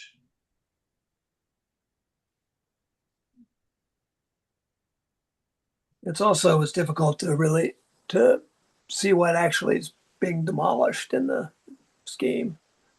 It would be helpful, I think, to have existing condition drawings and then to show what's being demolished. But I think as proposed, it fairly significantly compromises the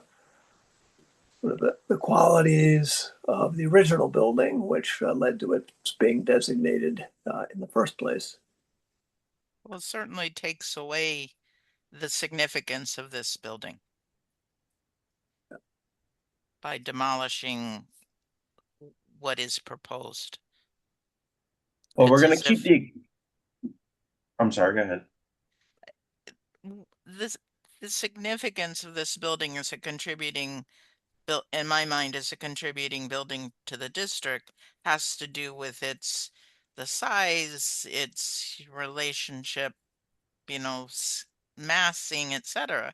What you're proposing is as if every building should essentially be demolished and build what was done and yes was allowed, but that was different circumstances. So I think what you're proposing is just, in my mind, as one of 5 people today, is too drastic. Yeah, I mean, I agree. I don't think that or I'm personally opposed to some form of an addition onto this building, but I think the extent of demolition is significant. We take any demolition of any designated building seriously, even partial. And I think that any addition that would happen would need, as Dan said, to sit much further back and allow And I that don't think you front. can because of the easement. Right. But I think even if it was a second story, if it was set back with on its own footprint, Right. but allowed that long front low roof line to be uninterrupted and continuous in some capacity. And, maybe the addition sits halfway back on that roof or something. I don't know. I'd have to kind of see it, but I understand the need for more space and I understand the desires for all of that, but I think it can't impact the charm and the character of this long, low, short 1950s landmark house. I mean, seemingly it doesn't really seem that drastic. As in overall, in a real capacity, we're only demolishing a very small part of the first floor. Because even the side, if you look at the front east elevation, where this area, Demolishing like 2/3 of a building. no, actually, I mean, apples to apples, it's barely even half of the building because it still has the whole basement. We're only demolishing the front living room area if you look at the floor plans, and we're just adding an extra space on top so they can actually have living space for their family to live there. It's more functional than anything. I mean, I can see if you wanted me to move the front facade back a little bit, I can set it back a little bit, and that will still work. Well, but I mean, and we're just adding a rare addition to it so we can get some space for them to have an actual kitchen. Because as of right now, it's just this very small galley kitchen. Well, certain buildings can't be modified in my mind. And what you're proposing to this building so drastically changes its character defining features that it becomes unfortunate. So I mean, as one of 5, I think it's an unfortunate modification to a historic resource.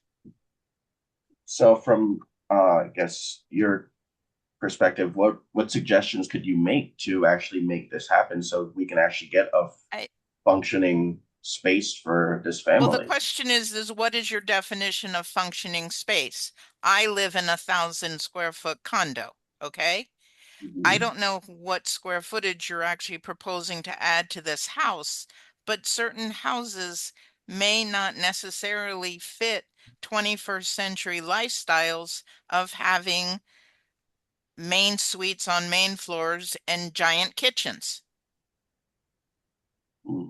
I think there's a And tipping point where it's too much for the scale of what the resource is, the historic building. And I think that the scope of demolition is significant. I think if you add something to this house, whether it's smaller, shorter, further back, whatever, I think our goal would be to see much less demolition in the process of doing that.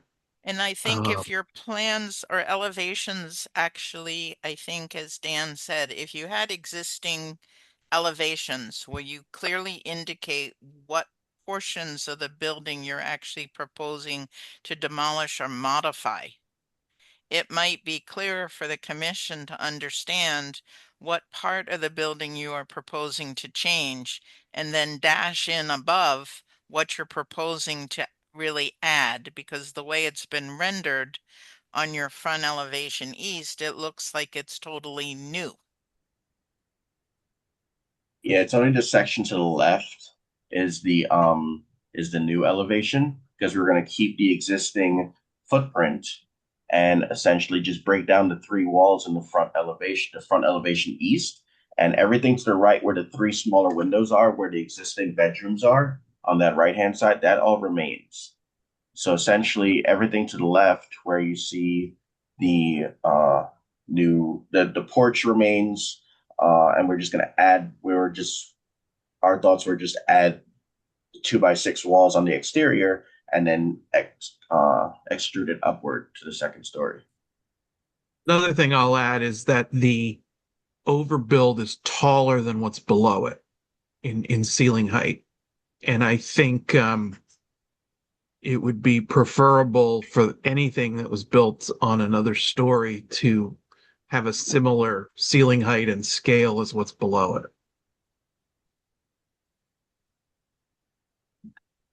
Well, I mean, yeah, essentially it will be a 9-foot, because right now the first floor is 9 foot, the second floor would be 9 foot as well for floor to ceiling height for sure. You've got 11 feet there. Yeah, that's the top of the roof. So you have a 2-foot thick roof sandwich? Yeah, but the slope, that might have been an error, but it's supposed to be a 9 foot to 9 foot floor to ceiling height for first and second floor. So yeah, see in the section, it's 9 foot and 9 foot.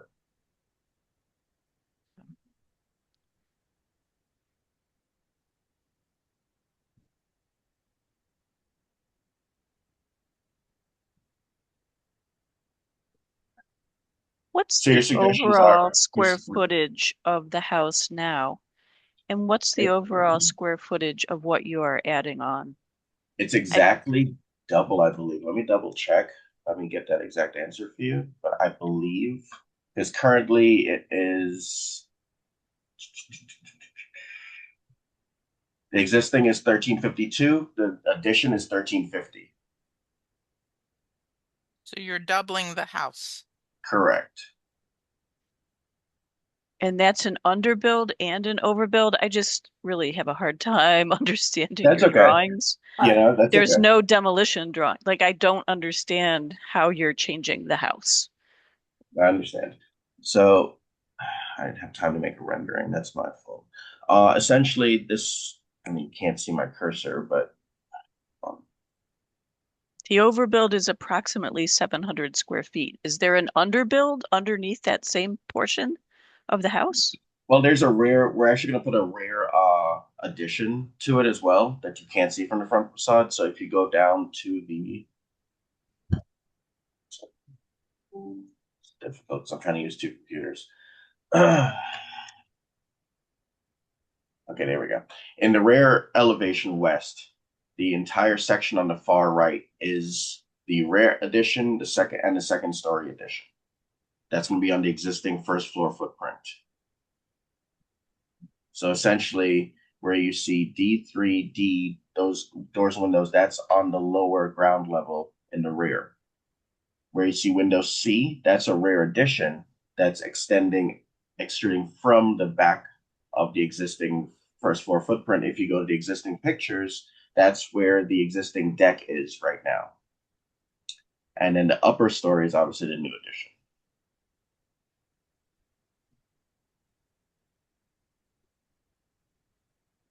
Well, it does seems to me that if you're extending to the rear, that's the opportunity to build up as well and try to avoid altering the main block as much as possible.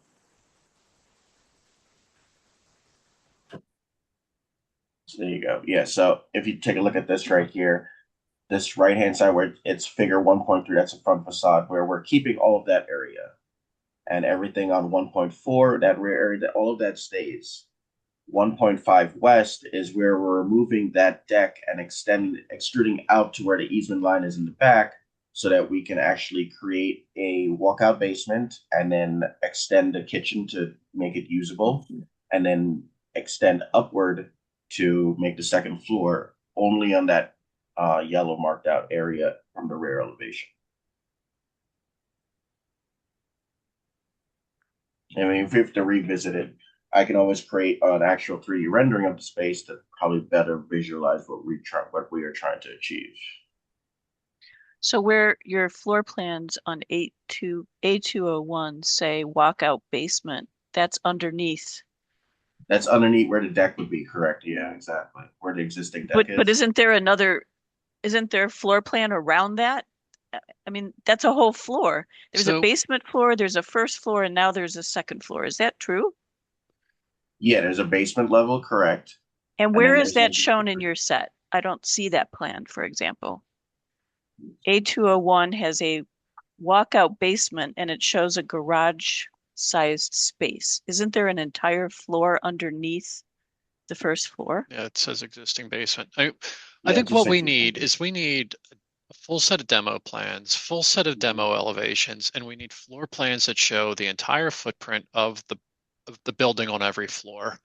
I think we're wasting time trying to understand this now. It's an incomplete submission, and it's a design that we don't have any confidence with.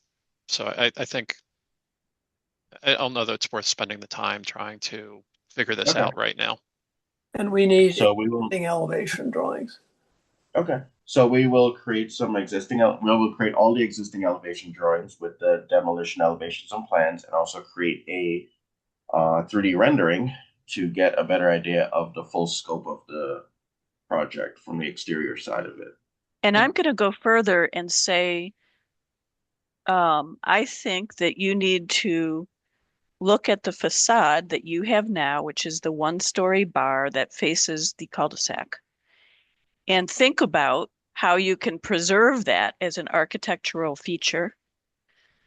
Right now, you've changed the facade so much it's unrecognizable. That whole bar is sort of critical. It's the front-facing, character-defining feature of the building. How can we preserve that? How can we celebrate it? Can the addition on top of that get pushed back so the bar is expressed as that original mid-century design? Can it look just like it looks today, only restored? I mean, I do appreciate that you're taking this on, or that the owner is taking this on, and wanting to restore a mid-century building in this neighborhood, but there's nothing left of it in the illustrations that you've presented today. And I think, how can you go back and celebrate that? And maybe there's an addition on the top. If it's pushed back, celebrates that long bar of space, that could be appropriate. But it seems like a complete reconsideration of where you're at today is necessary to be successful. Okay. Does that make sense? Yeah, it does. I mean, yeah, I understand what you're saying. I think that sums it up pretty well. Yeah. And essentially, you guys want to celebrate the front facade as much as possible. I guess my perspective was that it was so low to the ground. My celebration was excavating outward and upward, so you can actually feel just like how you do if you're looking at if you're actually on site and you're looking at the house behind you. It feels like the house behind them overshadows them, and it feels it feels overwhelming. So I was trying to equal out that visual by extending the facade to the second floor and going upward, and that way it feels like two equal, properties or Yeah, structures. that was a might very be the different. wrong idea. Yeah, yeah, That's not that was going a to very celebrate different this condition. building. Yeah, that was a very different condition. And one thing that's interesting about this building is how low it actually is. And then it had a screen of hedging in front of it. And you kind of circled down and found the entrance. And It's then meant to allows you disappear. see the landscape over top of it, which was pretty Right. interesting. So Yeah, and we're responsible for preserving that character, um, according to our bylaws. So that's where we're coming from. Okay. Well, like I said, I will revisit it and then I will resubmit and we will hopefully address this in another month or so. great. And the staff can really be obviously very helpful to you. Okay. All right. Well, thank you all for your feedback. Really appreciate it. Well, do we Does we he have other want to comments? withdraw? Or are we making a motion? Oh, do we have other comments?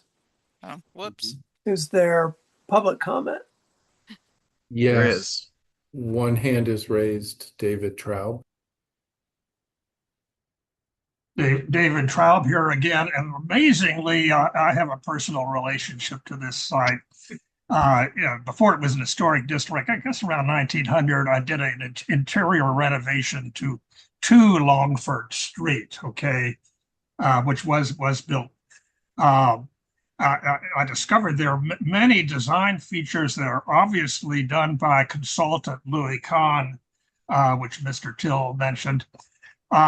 What he didn't say, I don't think, is that this complex is significant because it was a first suburban complex for middle-class African Americans in what was then, and still is, the far suburbs of Philadelphia. It was done by an African American developer, and Louis Kahn was a consultant. He was involved in number 2, obviously, but maybe this one as well, 13. I don't know, but obviously he was involved with many of the other houses in the enclave. Unfortunately, the enclave, the development that I knew around the year 2000, is the character of it is largely lost, and that's very unfortunate. As Amy Stein said, what the new design is unrecognizable as far as replicating what was there existing. Inevitably, more people will want to add to the buildings here. It's a very desirable site, being on the edge of Pennypack Park. It's a very nice place to live, and families will want to move in and expand their house. I think that the design, of course, then again, as the architect agreed, they're going to work on it. But I think it could serve as a prototype, a good prototype for further development or additions and renovations and changes to the other houses in this development. So I look forward to seeing what the architect will come forward with in the next submission. Thank you. Thank you for your comments. All right, then I think we're ready for a motion. I make a motion of going with the staff recommendations of denial pursuant to standards 2, 9, and 10. I will second. Then, unless I hear otherwise, we have unanimous consent. Aye. Aye. Aye. All right, well, thank you. The final item on today's agenda is 2129 Chestnut Street and 15 to 19 South 22nd Street. Chair McCoubry, this is Amy Stein. I'm going to need to recuse myself from this application. Thank you. All right.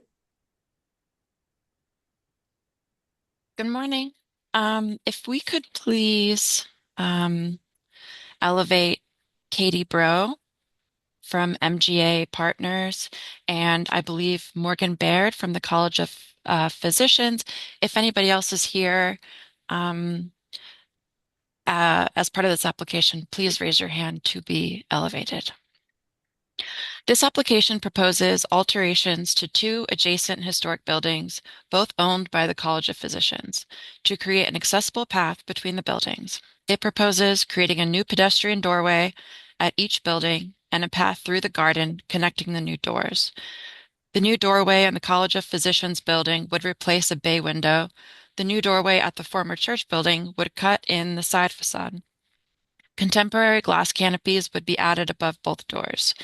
The application also proposes adding a cooling tower along the rear of South Van Pelt Street, elevation of the College of Physicians building at 15 to 19 South 22nd Street. The cooling tower would be screened within a louvered aluminum enclosure with room for an additional cooling tower to be installed in the future. The cooling tower would replace the many condensers that sit along the Ludlow Street elevation of the College of Physicians building. And the staff recommendation is approval with the staff to review details pursuant to standards 2 and 9. And to the applicants, I have your application. So if there's any particular slide you want to flip to, just let me know. Great, thank you. Do you want me to Morgan? jump in? Yes, if you don't Quickly? mind. Yes. Thank you all for your time and consideration. I'm Morgan Baird. I'm the COO of the College of Physicians, and I wanted to say just a couple words about our proposal. The college has been around since 1787. It's a real Philadelphia institution. The building has been around for, if I do my math, 116 years. And it has become, in 19 South 22nd Street, has become synonymous with the college. Its history means a great deal to our fellows, to our members, and to the public who comes and visits it. We've been talking a lot about the 250th, and we certainly want to continue to be in this building for a number of another 250 years. We understand that to do that and to be there, there's some work that needs to be done. And we very much appreciate the work that Katie and her team have done. As you know, I've gotten a whole new appreciation for renovating historic buildings and all the complexities around it. But we do want to look at ways to ensure that that building is not only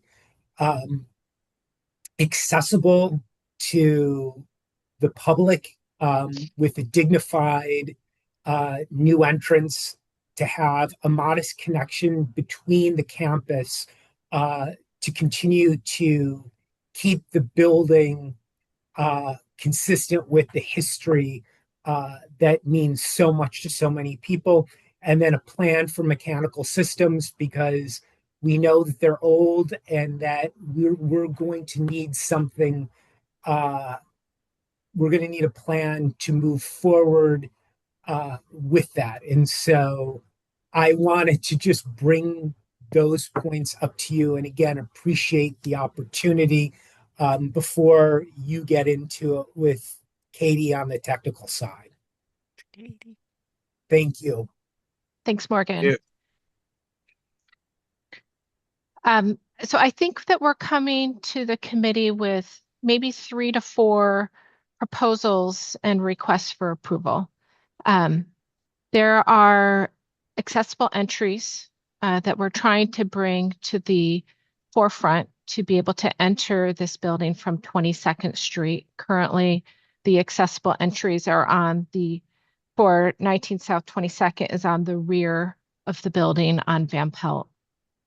As Morgan said, we're trying to connect the two buildings. So the college purchased the T.P. Chandler Church of the New Jerusalem in 2022, and they have been, I think, really taken on a big task to steward that historic building along with their Cope and Stewardson building. So for them to be able to make a connected campus, it is to find a way for their staff, their visitors, to be able to readily move back and forth between the buildings. So we're proposing an accessible entry on the side of the 2129 Chestnut Street. then we are looking, as Morgan mentioned, as part of this project, there's a lot of code upgrades that we're looking to make, mostly within the building of 19 South 22nd. We're adding, and it's kind of outside of your purview, but just so you know, we're adding sprinkler systems, updating the fire alarm, updating restrooms to be accessible and code compliant. So there's those things, but the buildings have really, honestly, not unlike any other museum or major institution, they really have deferred maintenance on their mechanical systems. So we're coming to you with a request for a position for a new evaporative cooler or cooling tower to be positioned on the property. We've studied many different locations, and we think we've found the one that is maybe least impactful to all of the historic fabric that exists on this block, this is probably one of the most highly packed blocks in the city with significant structures. So we don't take that lightly. So maybe I'll stop there. I'm sure you have many questions. Happy to dive into any one of those topics. All right, and I think we should address each one in entirety and then move on to the next one, unless That'd be there's some great. overarching issues.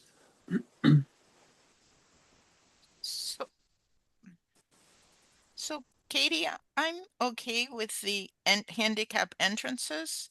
I'm concerned about the glass canopies and the modifications required to the building in order to support those glass canopies, as to how much steel is going to need to be inserted and how is that going to change sort of the existing stone surrounds in order to support the structure, because that's not a light object.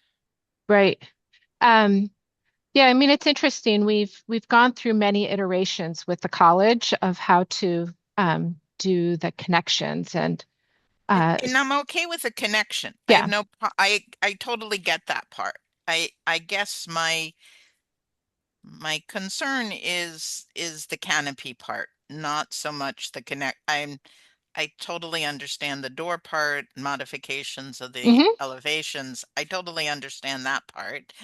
It's the canopy parts that I'm concerned about. Yeah, there's maybe if you go to, might be the next page in this deck, maybe it's page 18. Oh, yeah, if we keep going through. So there's a section detail.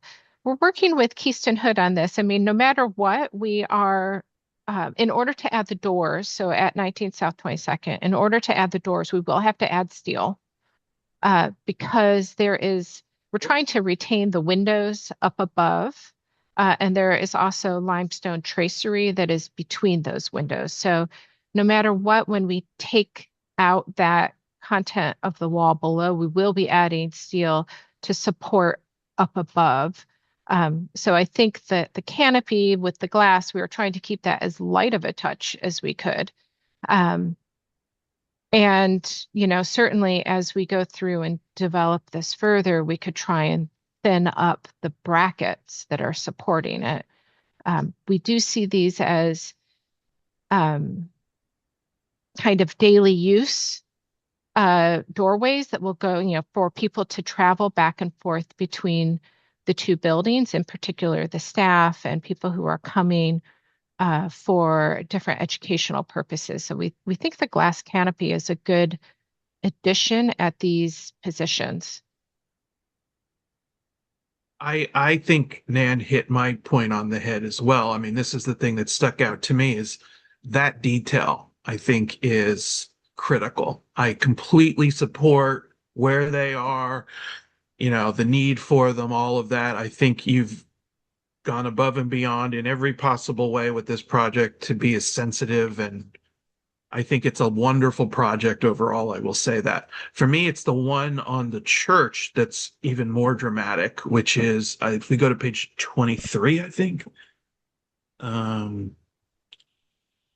Yeah, so if you look at that elevation, you're basically only leaving 2 3/4 inches of masonry. Well, I guess it goes up higher to the sill, but that pinch point for me is dramatic, in a bad way. And I think if that 16 inches below that maintain some masonry in there while still weaving steel behind it or something, leaving a masonry strip across there. It feels like to me those windows are coming down, and we know structurally Keystone Hood's going to solve it, but the weight of it looks like it's too thin there to me. So are you suggesting, for example, maybe if we go back a slide or two, that instead of having metal facing, like even if we had a stone face, that Exactly. would aesthetically feel better to you? Yeah. Yeah. I think, of course, Keystone Hood will solve the problem. It's tricky. Yeah. It's complicated. How do you do it? How does it work? All of that. But I think in the end, having that read as a masonry head instead of a steel one, to me, feels better. And did you can still um, attach to it in some way with a bracket and all of that. And I totally understand the need and support the need for the canopies. It's just, what are the brackets? How big are the brackets?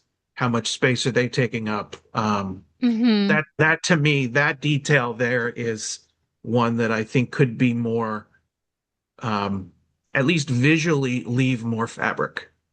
If you we can certainly work on that and develop that further.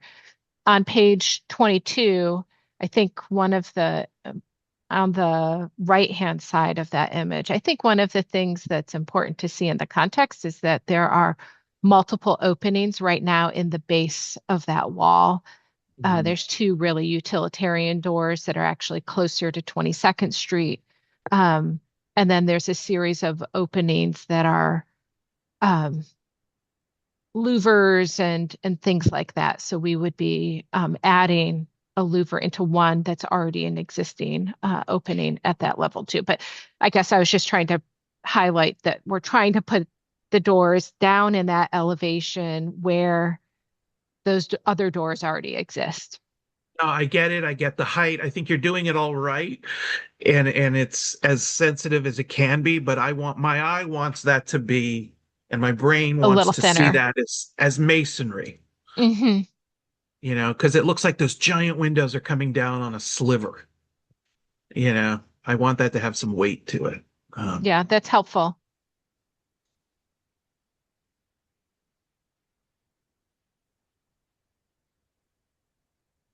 While we're talking about the canopies, one other aspect of them is how are they draining? Yes. And the one at the church side has a very convenient downspout there you could just connect into, but how's the drainage being handled? So the canopies are sloping away from the buildings. There's a kind of thin stainless steel gutter, like diverter, that's on the edge of them so that the water will kind of drop down at the forward ends on the sides.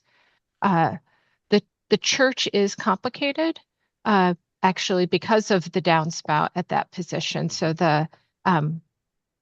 it's an interesting. The building was never symmetrical because they have always planned for these downspouts to be within those bays between the pilasters. So if you kind of like really zoom in, you'll see that our doorway is a little bit off center because we're trying to leave room for that and not impact the conveyance system.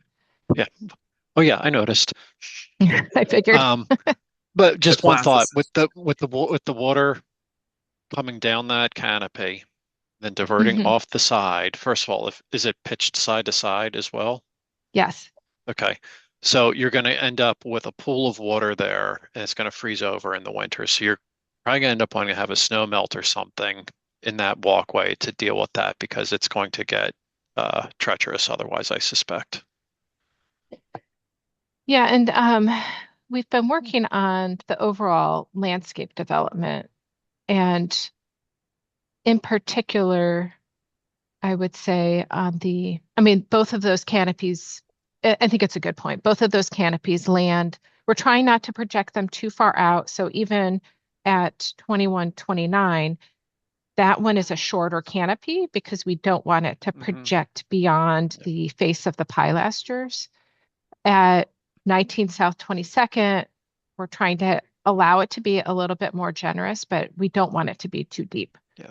But I just marvel at how quickly that water will accumulate there. It doesn't seem like it's a big canopy, but you're gonna end up with a lot of water there.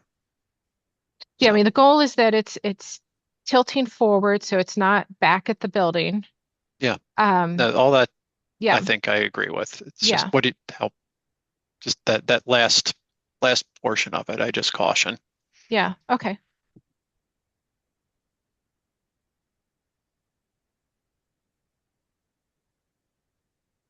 It's so wonderful that the College of Physicians has taken on this church and found a way to connect it. I mean, it is such a significant church, and it's such a wonderful marriage with both institutions side by side. I think it's a really wonderful project. Are we done talking about those entries? Yes. Because I'd just like to touch upon the cooling tower in the back. I mean, I think you found the right location for it. It looks like it has some kind of enclosure around it. Is that for aesthetics, or is that for acoustics, or is that for both? Kind of all of the above. They're large units. They're very tall. We would they require a lot of airflow. There's piping that runs between them. And they produce moisture. And so we're lifting it up so that there's less moisture that is kind of coming up against the volume of the building. That portion of the building is the 1955 edition, which does have the special collection stored within it. So those buildings on the Van Pelt side are primarily all load-bearing stacks within that volume. So it is being held off of that building, mostly because of the airflow that's needed on all sides of it. And we don't really want to impact the historic fabric or impact that brick with the moisture that might be coming off of it. So that's why it's elevated and held off. Right. The And I screening understand. is to basically it's mechanical equipment. So we don't think that is going to be something that would be that attractive. From an acoustic point of view, there is silencers and things like that on the equipment. And we've been working with an acoustician on all of the requirements for the sound within this space. Right. And I appreciate all of that thought. I think just from the acoustics perspective, because I mean, this is equipment that typically is up on a roof. It's not at the street level. So the potential acoustic impact in this area is high. You have a pretty solid brick building on the other side that we've been seeing applications for the past year. So it has a significance to the district as well. And I know these sound attenuating, these enclosures can have varying degrees of sound attenuation. And I want to strongly encourage that the acoustics be dealt with to the greatest extent possible, that the sound is either absorbed or directed up to minimize the impact on this section of Van Pelt Street acoustically. Our team has spent a lot of time studying that component of it, and we do have a plan for that. The enclosure needs to have the ability for air to move through and around all sides of it.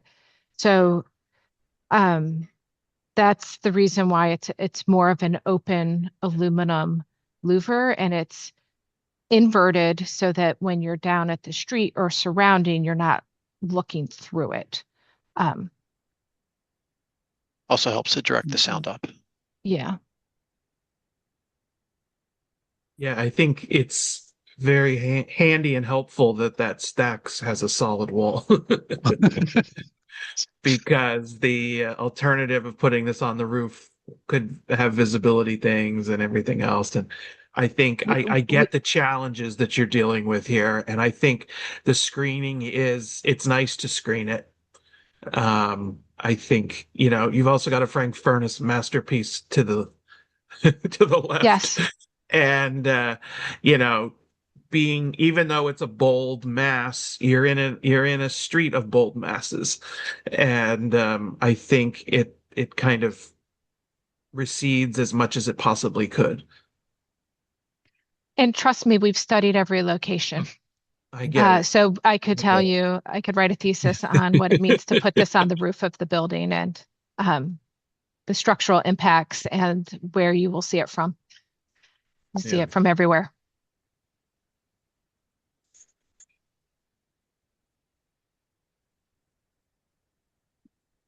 All right, are there other comments from committee members? Is there public comment? No hands are raised.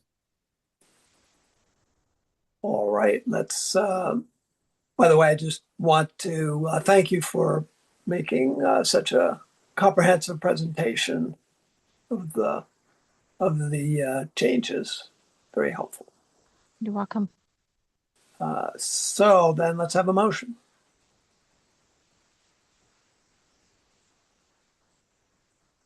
I'll make a motion for approval with the staff to review details pursuant to standards 2 and 9, with the additional comments to take a closer look at detailing for supporting the canopy, particularly at the side of the church, to leave more of the masonry exposed, that accommodations for handling the drainage off the canopy are accounted for, and that the enclosure around the cooling tower be designed to have as much acoustic absorption as possible to minimize the impact on the district. I will second. All right, then, unless I hear otherwise, we have unanimous consent. Aye. Aye. All right, well, thank you. Thank you. All right, and thank you, committee members and staff. Very good. Aye. Thanks. See you See next you next Bye. month.